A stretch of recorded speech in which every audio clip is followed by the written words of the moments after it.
Hi friends, நம்ம இன்னைக்கு என்ன பார்க்குறோம் அப்படின்னா தமிழகத்தில் கல்வி வளர்ச்சி பற்றி பார்க்குறோம்.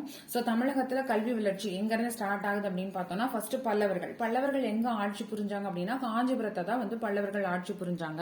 அவங்க ஆட்சி புரியும் போது இந்து மதம், புத்த மதம், சமண மதங்களுக்கான அந்த மதத்தை சேர்ந்தவங்களுக்கான கல்விகளை கற்பிக்கிறதுக்காக மடங்கள், பள்ளிகள், விகாரங்கள் இதெல்லாம் வச்சு நடத்தினாங்க. குறிப்பிட்ட சொல்ல போனோம் அப்படின்னா புத்த மத கருத்துக்களை படிக்கிறதுக்கான இடமா விகாரங்கள் அமைஞ்சது அப்படின்னு சொல்லலாம்.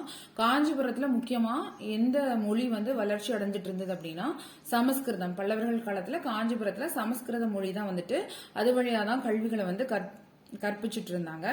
இங்க பொது ஆவண காப்பகம், அதாவது காஞ்சிபுரத்துல இந்த நூல்களை எல்லாம் பாதுகாக்கிற ஒரு பொது ஆவண காப்பகமா கைலாசநாதர் கோயில் அப்போது திகழ்ந்துச்சு.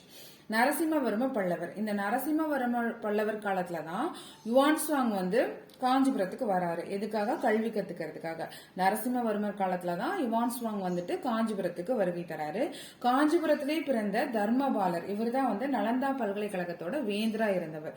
காஞ்சிபுரத்துல பிறந்த தர்மபாலர் தான் நலந்தா பல்கலைக்கழகத்தோட வேந்தரா இருந்தவர். சோ இது பல்லவர்களுக்கு அடுத்து யார் வராங்க அப்படின்னா பிற்கால சோழர்கள். பிற்கால சோழர்கள் பார்த்தோம் அப்படின்னா எண்ணாயிரம், திருபவனி, குன்றத்தூர் அந்த இடத்துல எல்லாம் இந்த கல்வி நிலையங்களை அமைச்சாங்க.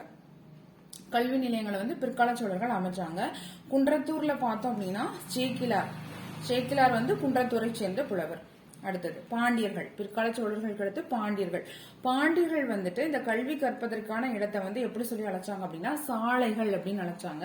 அதுக்கு உதாரணமா திருவனந்தபுரத்துல இருக்கிற காந்தலூர் சாலை, பார்த்திப சேகரபுரம் இதெல்லாம் பாண்டியர்கள் காலத்துல அமைக்கப்பட்ட கல்வி நிலையங்கள், அதாவது சாலைகள் அப்படின்னு சொல்லிட்டு அழைக்கப்படுது.